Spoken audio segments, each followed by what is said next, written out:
Okay, so this will be our second day full of number bonds. I hope the first day went well.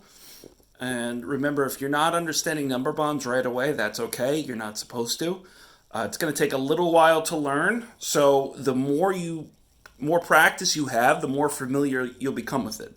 And then when it clicks, then it'll be a lot easier, and you'll go through problems a lot faster.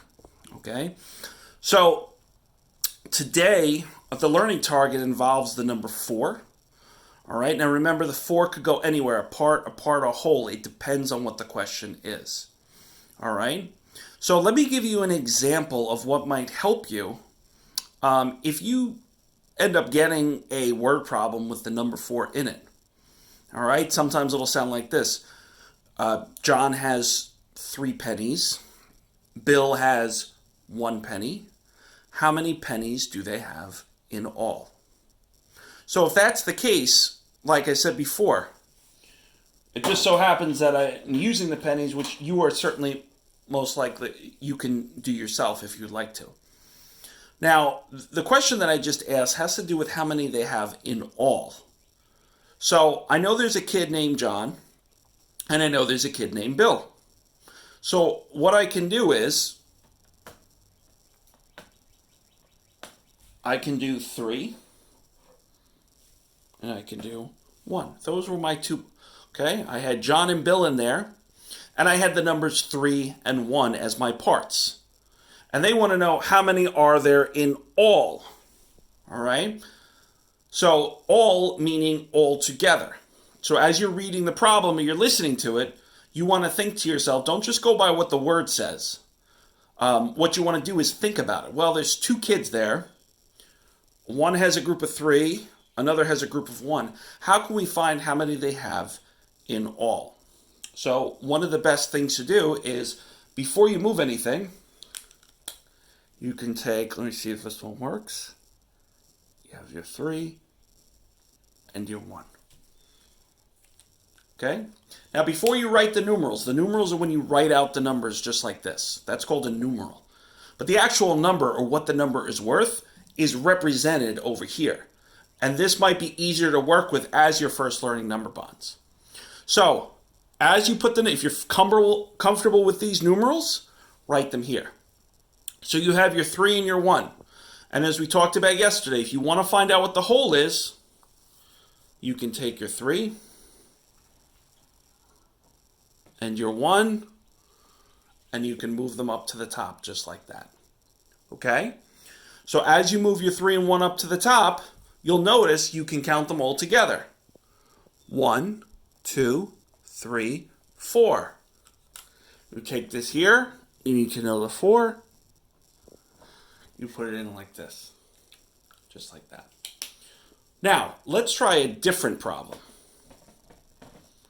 Sometimes they might ask you to take the number 4 and put it into 2 groups.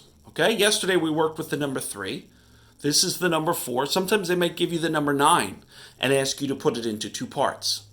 Okay, so if they give you the number 4 or the number 5 or the number 6 or the number 7 and they want you to put it into 2 groups, you can, like I said before, make sure you're comfortable with it. You write the numeral and then you represent the amount right here.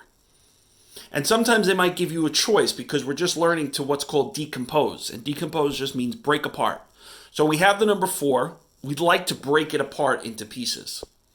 So what we can do is we have to use that total of the number 4, but we can move this down here. And we have choices here, right? We can split them evenly if we want.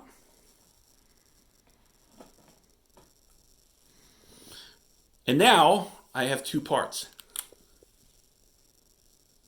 2 and 2.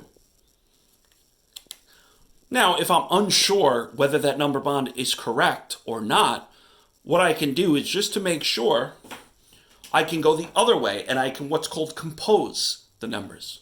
I'll take my 2, move it up here.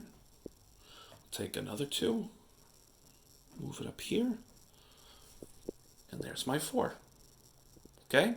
And if I want to make sure again, if I want to decompose the number again, just to check, to make sure that I'm doing it correctly, 4, 2, 2, 2 parts, 1, 2, 3, 4. Okay, so like we said before, all right, we can compose the numbers to make the whole. We can break apart or decompose the numbers to make the parts. And you can always check them. The parts together should make the whole. Okay, so I hope that helps with today's question. Today's question, I know, if I remember correctly, we have a certain number and you have to decompose it.